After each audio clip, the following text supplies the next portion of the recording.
Today's episode is about something most people overlook: your relationship with food. Inflammation, allergies, and even medications like GLP-1s might actually be quietly affecting your desire, your arousal, and your intimacy. So I want to welcome Alana, and she's a registered dietitian nutritionist specializing in helping clients meet their nutritional and wellness goals. More stress equals more cortisol, and more cortisol wreaks havoc on our intimacy.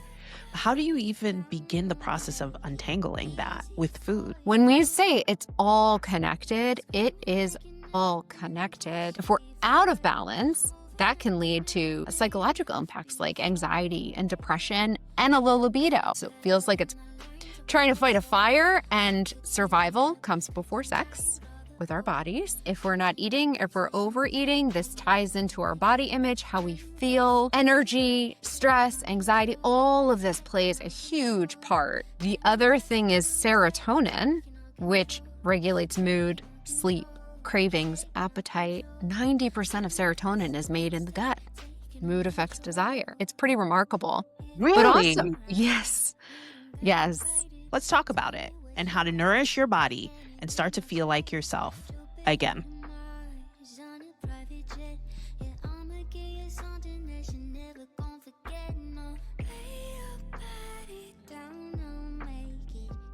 Hello, lovers, and welcome to the Lover Society, where we talk about sex, intimacy, and relationships, and everything absolutely in between. I'm your host, Marissa Nelson, licensed marriage and family therapist, certified sex therapist, and therapist to Fortune 500 executives, entrepreneurs, and couples around the world. If you've ever wondered how to have the kind of intimacy that actually feels really good, grounded, connected, and so good, you are definitely in the right place.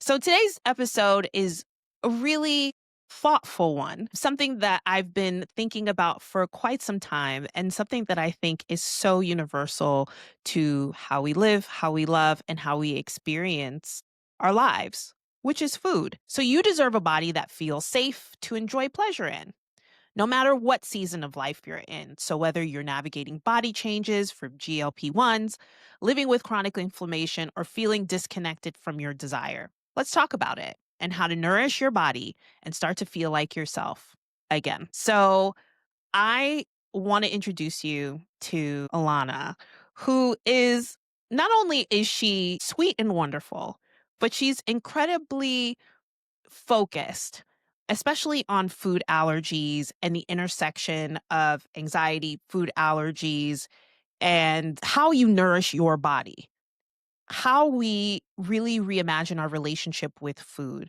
She is so thoughtful, she is so kind, and I'm just excited to share her with you. So I want to welcome Alana, and I want you to know a little bit more about her and how amazing she is in her work. She's a registered dietitian nutritionist specializing in helping clients meet their nutritional and wellness goals while navigating restrictive diets, particularly food allergies and intolerances. She provides comprehensive counseling for couples, children, adults, and families. Food allergies affect more than just the plate. They can lead to nutritional deficiencies, stress, anxiety, unnecessary food restrictions, and even social challenges that impact the whole family. Alana has witnessed this firsthand with her own children's food allergies, which shape not only their diets, but her entire households. Her personal experience also inspired her research on how a child's milk allergy can influence parental calcium intake. Alana is FAIR certified in pediatric food allergies and has advanced training in eating disorders, disordered eating, and intuitive eating, bringing both professional expertise and personal understanding to her work. Welcome, Alana, to the Lover Society. Thank you so much. I'm so excited to be here. Thank you, Marissa, for having me. Absolutely. I really appreciate the way in which you approach and think about food. And I think food allergy is something that a lot of us live with.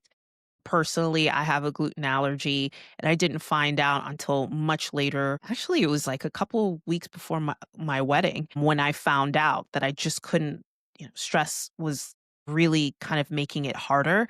And it was hard for me to even just keep anything down closer to the wedding. And that's when I ended up going and finding out that I had a gluten allergy and I had celiac. And since then, it's been a 15-year journey. But can you speak to what inspired your work and what are some of the connections that you start to see when it comes to inflammation and allergies and just everything that you've been studying? Thank you. My journey is a little unique. I'm a career changer. So I used to be in nonprofit development, raising money for private schools and maternal and child health. And I am a parent of two children with allergies, as you said, Marissa. My daughter is 10, my son is 12, and I have food allergies myself. But really, when I had my daughter, she was going through ongoing bouts of severe reactions and anaphylaxis, and it just was debilitating for all of us. I was really trying to find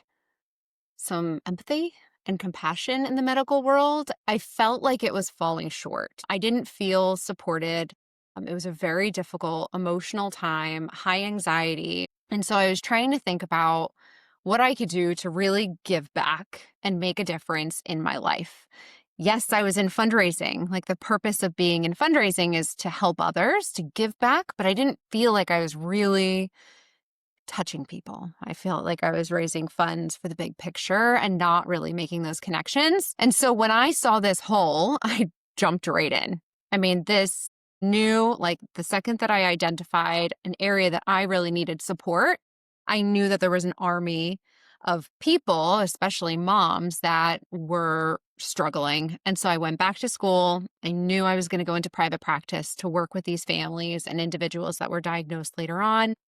I have a unique approach where I look at how food impacts our psychological state as well, and how that impacts our relationship with our bodies and our plate. I do have training and I work with a lot of people with eating disorders and disordered eating and picky eating, and it all kind of plays together in this role of how food impacts our mental state. And so while I'm rooted in New Jersey, I actually have clients all over the country, and I love the work I do. I feel like I'm really making a difference, and the people that need me are finding me. I wish more people knew that this existed. I am also really happy that I accept insurance. So, like, I want to make sure that this is accessible to families. But yeah, that's my story. My kids are doing great. My 10-year-old is becoming like a food allergy advocate herself. So excited about that. Yeah. We're going to DC in October together to the food allergy conference, and she's doing the whole teen track. So, she's becoming a little advocate. I love that. Thank you for sharing that journey because I feel like food is one of the ways, just on the therapy side, is one of the ways where anxiety shows up a lot. As I say, we cannot compartmentalize our stuff, and you start to see some of the roots and branches kind of manifest itself when it comes to our relationship with food. If you have anxiety around food, let's say you may have grown up having food allergies or having reactions, there's an anxiety of actually being ill, or there's an anxiety that comes up with getting sick or something happening. So you can see that anxiety kind of show up in lots of places, and it can show itself into restrictive eating, as you talked about before, or having some belief systems around eating that may not be as healthy for us, even using food as a means of coping and really coping with our emotions. So yeah, we see a lot of interplay between, food and anxiety, but I really want to talk about intimacy and the connections that you are making with regards to how our food, the way that we eat, and inflammation affects desire. Do you see in your work a correlation between those two? I see a huge connection, and it all boils down to the word hormones. Another big key word is cortisol. I'm sure you and others have heard of this and might not know really how it works. So I'm not going to get into too much science, but I do think a little bit of science here is important. So in inflammation, which is a a characteristic of food allergies and intolerances, but also a lot of other things like stress and burnout. Those are also big words. But what happens is when inflammation is in the body, it produces these proteins called cytokines that trigger the brain to release cortisol, which is your stress hormone. And what happens when we release cortisol is our sex hormones are tanked. So that actually impacts libido significantly. We need that. And our body is constantly under this stress. And so it feels like it's trying to fight a fire, and survival comes before sex with our bodies. Chronic inflammation leads to chronic elevated levels of cortisol, and that can either stay super high or be dysregulated, leading to a vicious cycle of more inflammation, weight gain, insulin resistance. That could put us at risk for diabetes, leading to the GLP-1s at some point. It's all connected, and cortisol is the big factor here that needs to be managed on a strategic approach.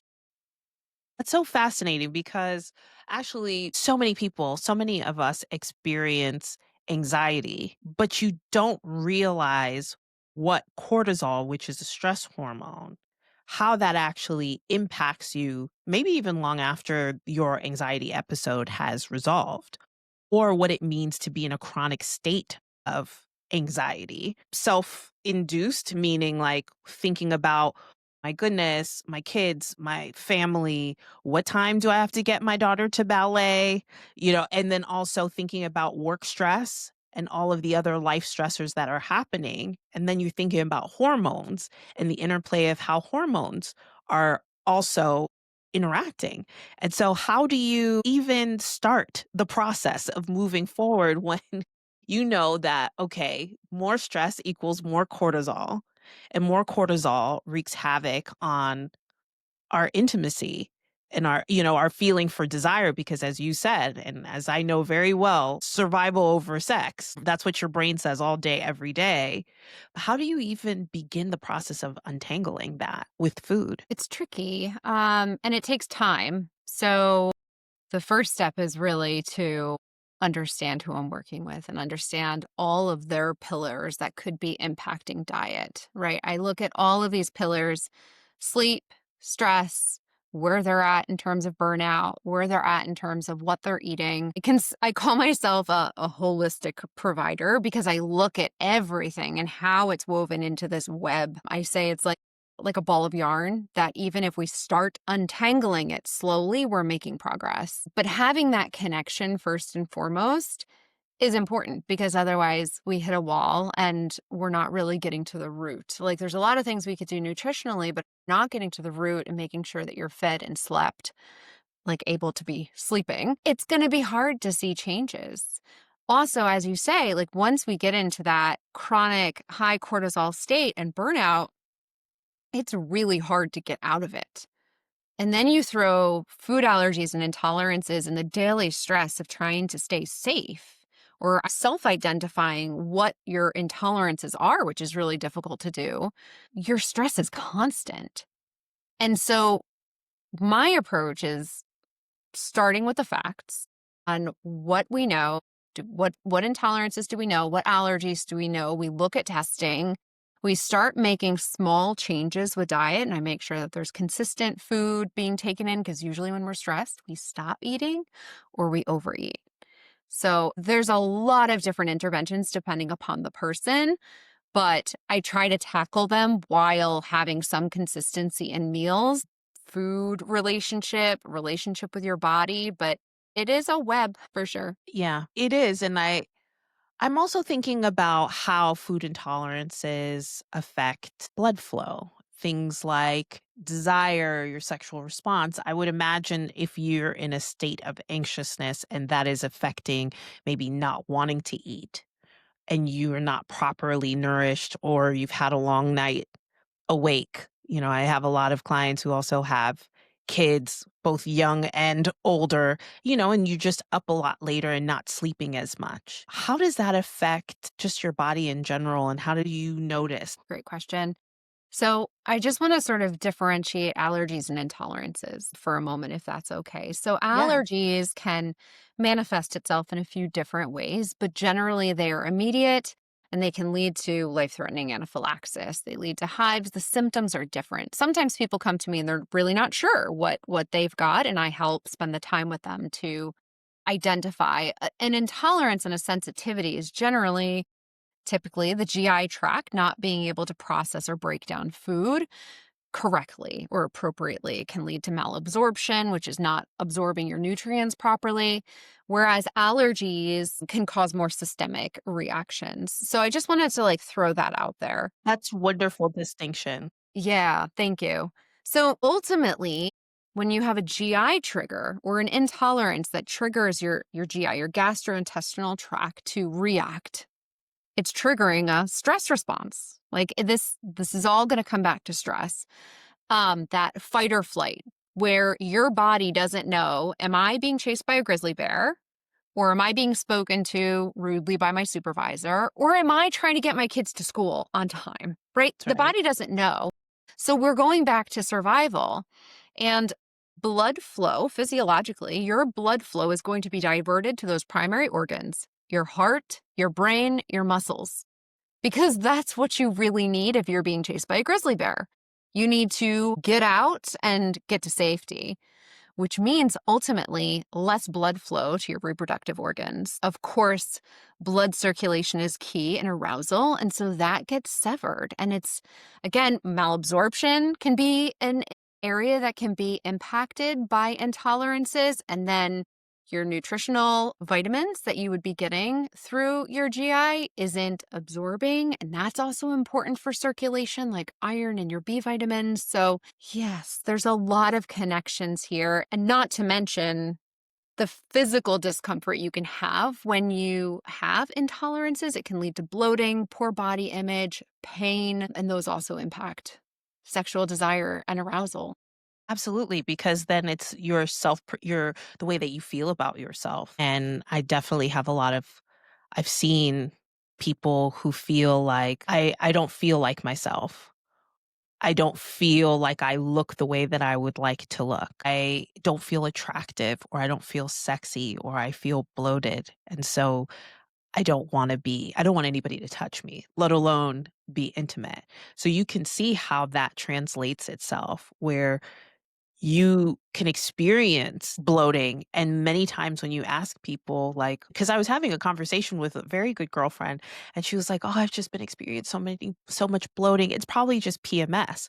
I'm like, "Yeah, but I wonder, could also be food intolerances." And they're like, "Yeah, I never really thought about that." People are very unconscious when it comes to bloating, or they kind of isolate that and don't think that it's connected. I think they think that it might be hormonal and period related, which it can be, but it could also be food and allergy related as well. Yeah, 100%. I have a lot of people who come to me and where do I start? Do I start with an allergist? What testing can I get?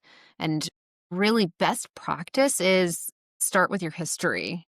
Like, you can meet with an allergist, absolutely, and get the ball rolling with a medical provider, but we can start lots of work together and go through your history and understand what your triggers are. And sometimes it takes time to figure that out. Some people don't even understand what it feels like to be bloated because maybe they're in a chronic state of bloat. So it's really interesting when I see that because they don't know what it's like to not feel bloated. And so to tease out what's triggering them is really important. And like I said, it takes time. It could be as simple as anytime you go out of the house, you're triggered based on the oils or the spices that they use or fried foods. So yeah, it's definitely a web. But I think it's important because it is so important for us to be able to fuel ourselves.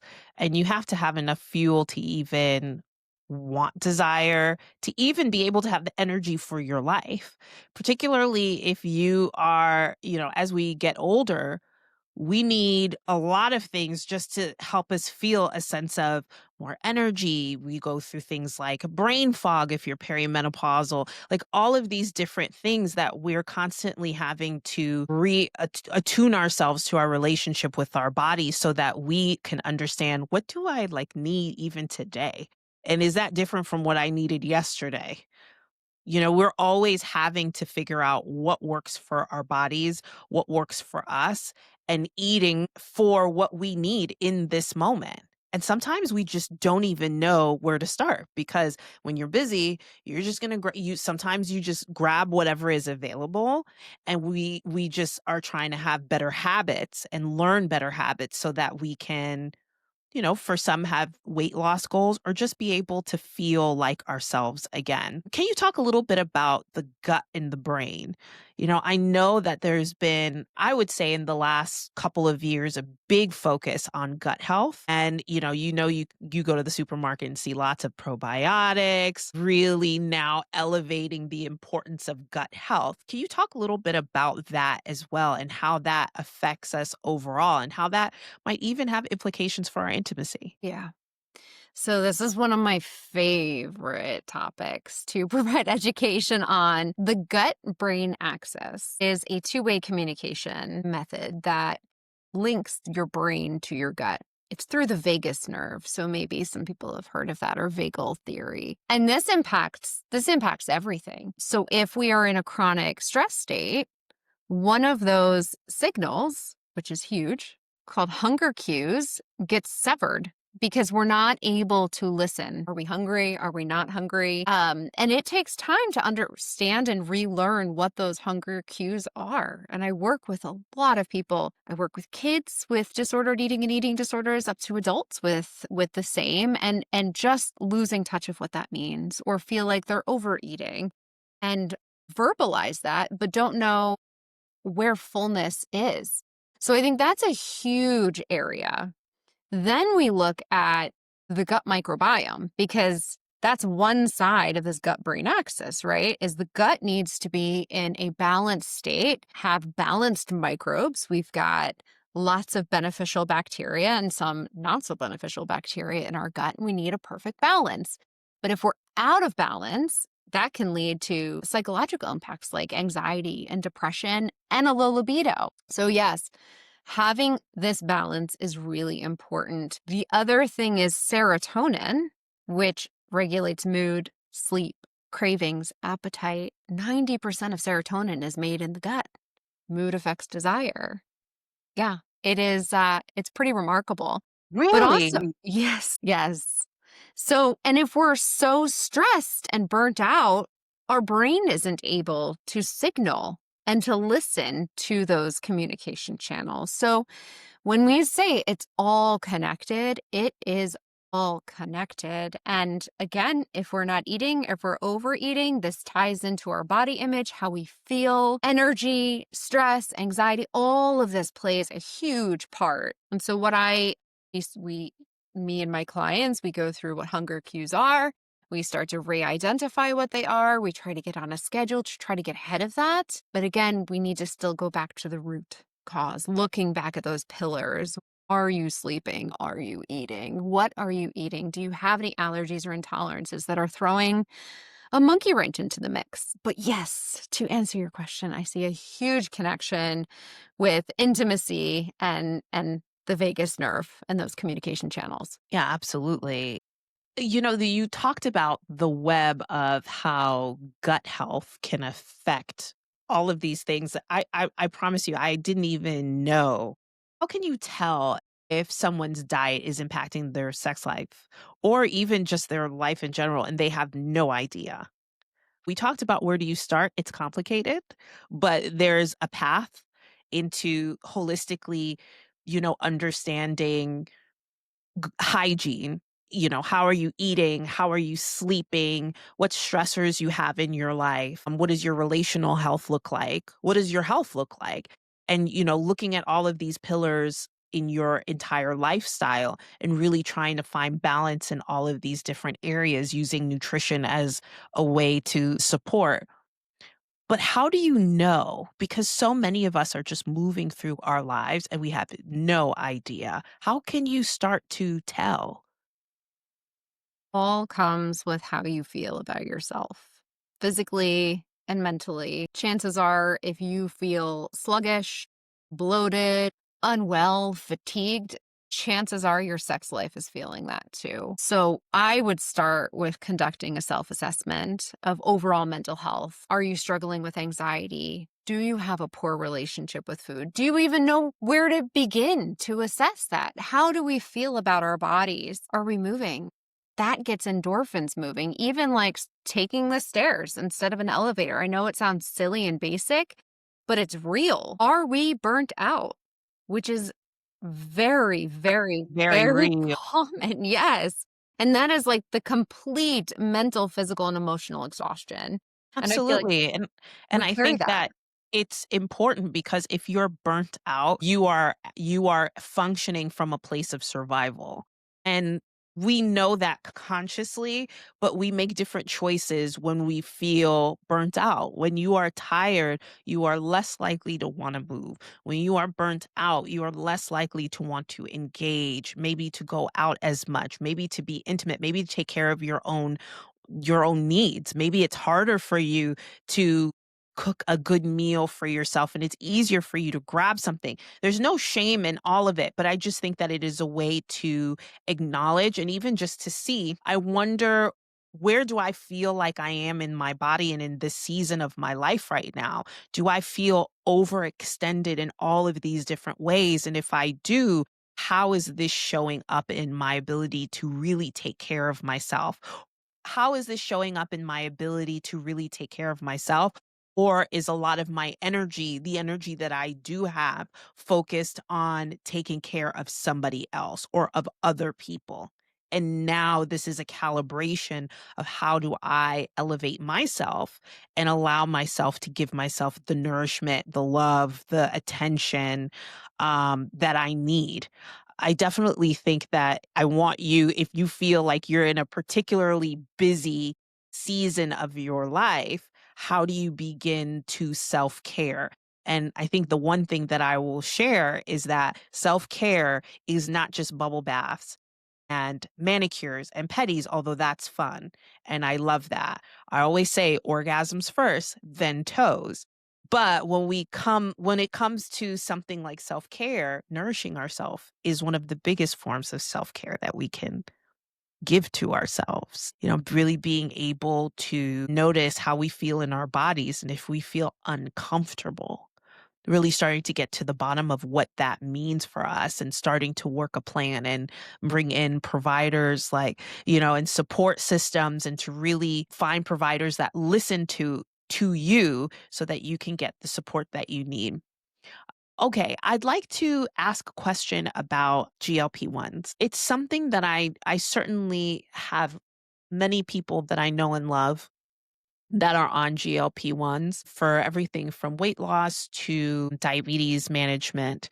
Can you talk a little bit about how you feel or that you've seen in your practice GLP-1s affecting body, affecting nutrition, and affecting where people are coming in when they see you? Yeah, GLP-1s are getting more and more popular. It is a type of medication. There's a lot of different products on the market. Ozempic is the most common one, but there's lots of them. And they were originally created to treat diabetes, as you say, Marissa, but they also are treating obesity. And their purpose ultimately is to reduce blood sugar levels and promote satiety, which is a sense of fullness. I see children, teens on GLP-1s when they have difficulty losing weight. And I have adults who have newly gone on GLP-1s, and I have adults who have gone off GLP-1s and are trying to lose the weight again. So there's like a lot of different scenarios here. There's a lot of side effects to the GLP-1s, which can be nausea, diarrhea, vomiting, feeling unwell. Typically, when we feel those symptoms, the go-to is to not eat, especially if you're on a medication that reduces your appetite. And that is what they do. That is why we are losing weight. I'm not afraid to say that it is an aspect of starvation, right? We are in such a significant calorie deficit that we end up losing weight. But when we go off the GLP-1s, if it's not for diabetes management, that weight can come back on if we haven't established some healthy habits. So my strategy is if I'm working with someone who is on GLP-1s or is thinking about going on GLP-1s, I try to establish some healthy habits to start with. Eating regularly, what we're going to be focusing on. Protein, fiber helps to balance hormones. So we're going to focus on fiber and protein and getting what we need to get with a smaller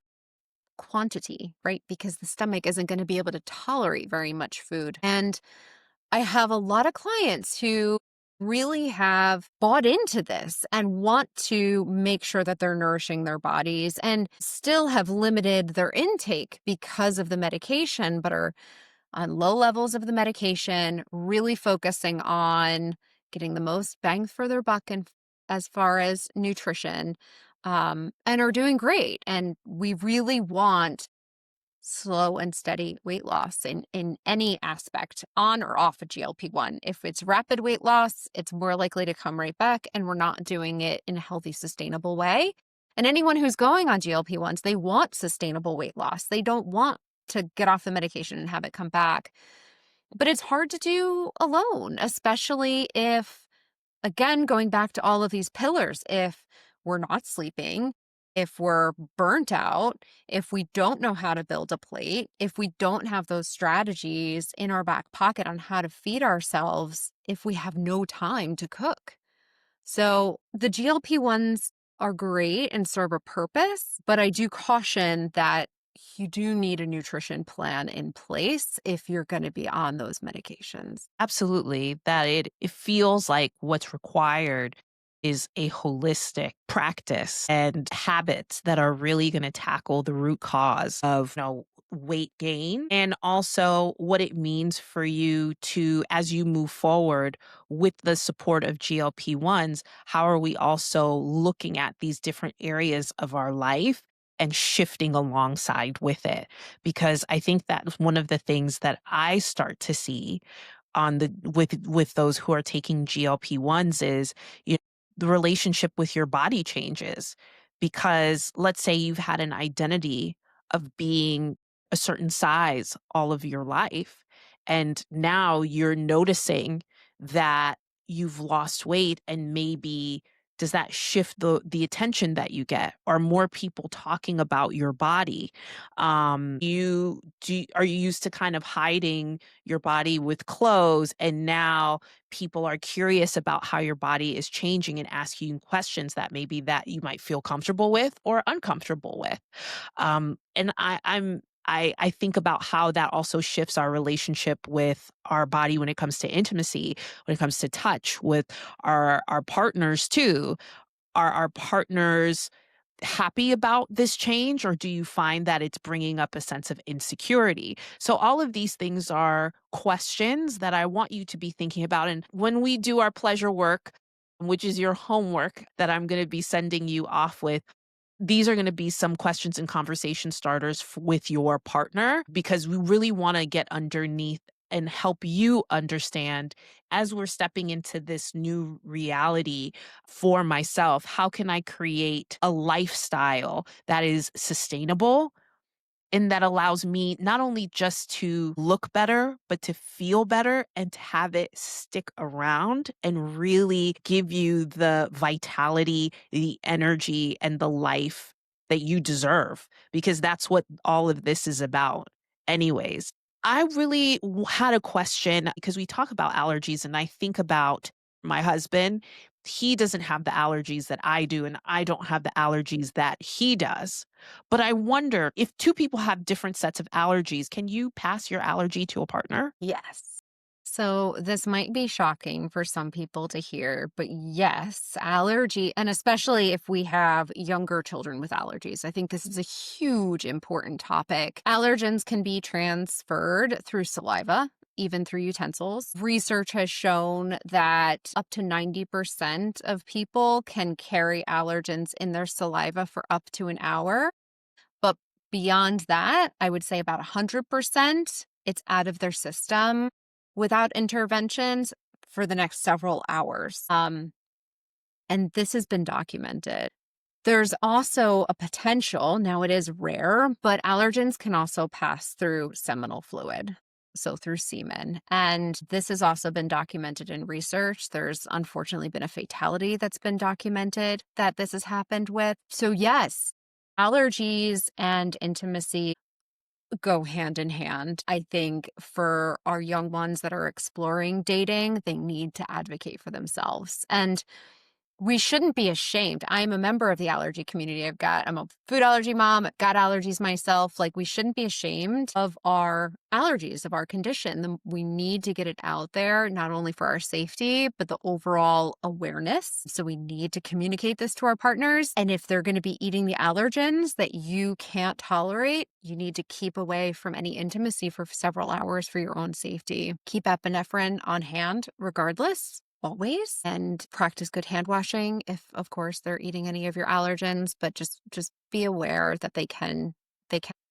That is really, I think that's pretty mind-blowing to me because I had no idea that it is possible that your food allergen can stay with you for an hour or a couple of hours.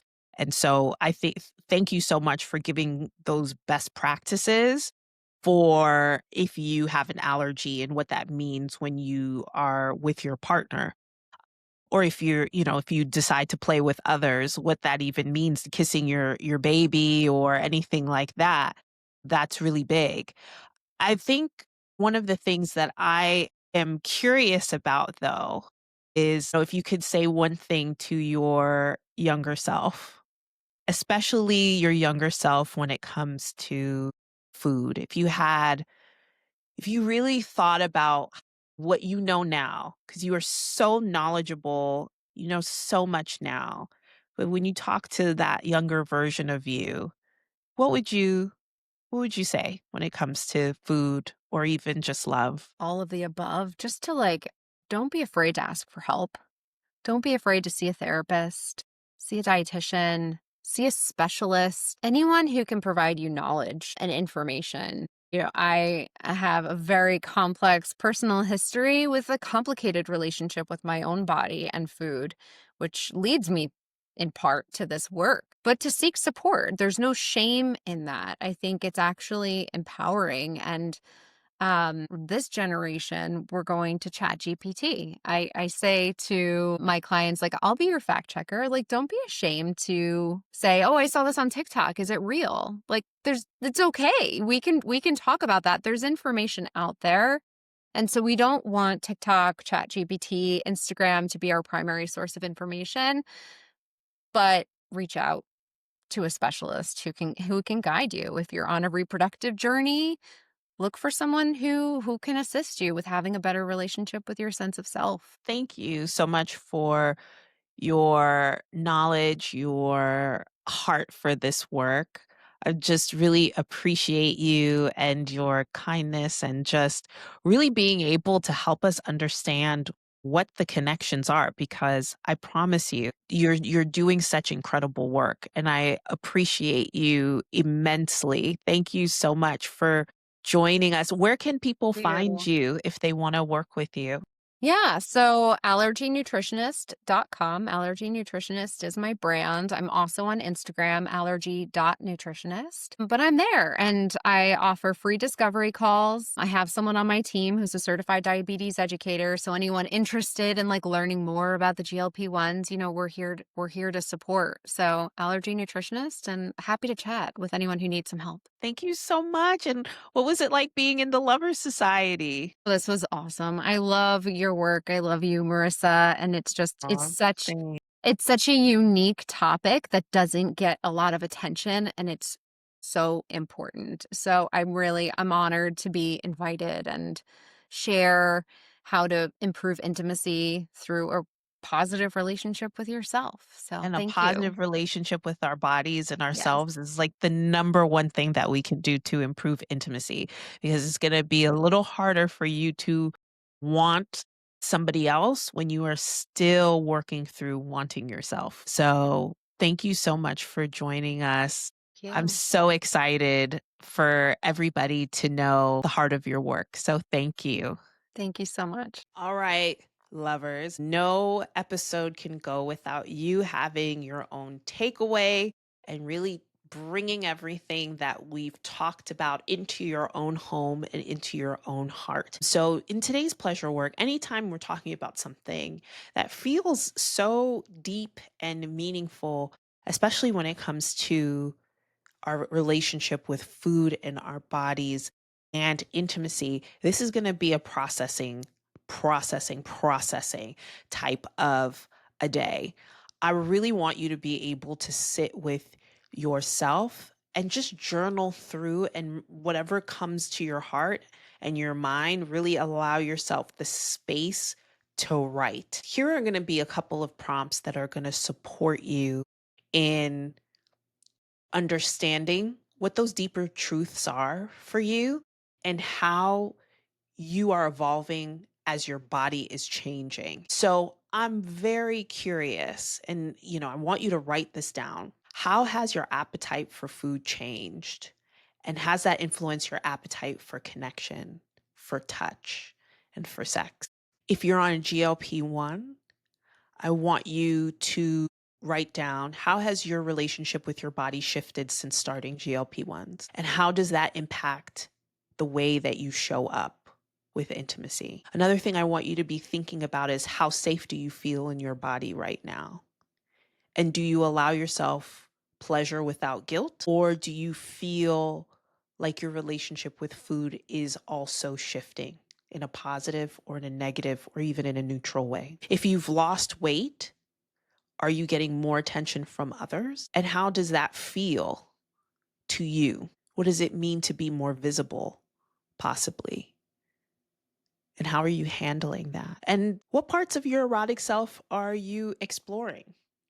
Or do you feel like there's a part of you that's not looking there? So, this would be very good practice for you to take a look at and process for yourself. If you are partnered or dating, a conversation starter could be, do you feel like we've lost or gained any intimacy since the start of this health journey? Because it may not be you, it may be your partner going through this. And this could be a way for you to spark conversation and deeper understanding of how your partner is experiencing this and vice versa. And if you are partnered, I'm also curious about, are you having an open conversation about how your routines are changing? And so ask your partner, you know, can we chat about how our routines are evolving around food, around connection, even around movement? I may exercise at a different time that you do. I may eat or meal prep at a different time that you do. What does that mean for our routine, our life together? And does that bring us closer or is there more distance? Is this now something else that is, another thing that you may not be in alignment on or have different schedules around? So I want you to bring that up to your partner and really be thoughtful and open and vulnerable because I know that even talking about this might bring up some emotion or some fears, and that's all right. You can allow yourself the grace to go through this experience exactly as you need to go through it. Non judgmental, no shame, but openness and curiosity. Okay.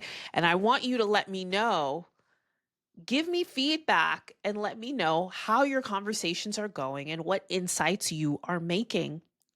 I'd love to see how you've been putting this stuff into practice and the connections that this is making for you. And let this be a reminder that you are not broken and you are not too complicated and you are not alone. If you feel like food or inflammation, even GLP-1s have shifted your energy, your desire, or even the way you feel in your body, I hope that this episode reminded you That pleasure certainly isn't off limits. And this is just a new path forward and something to really think about with curiosity and with care.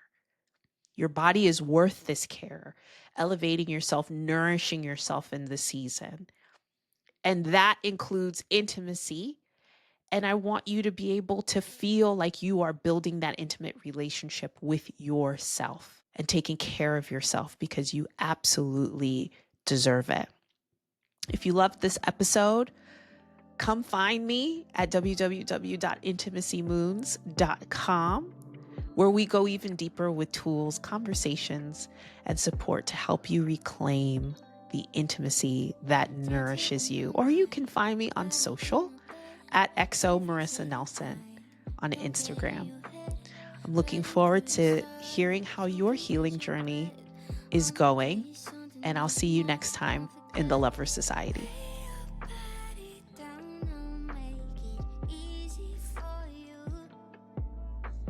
Screaming like you never been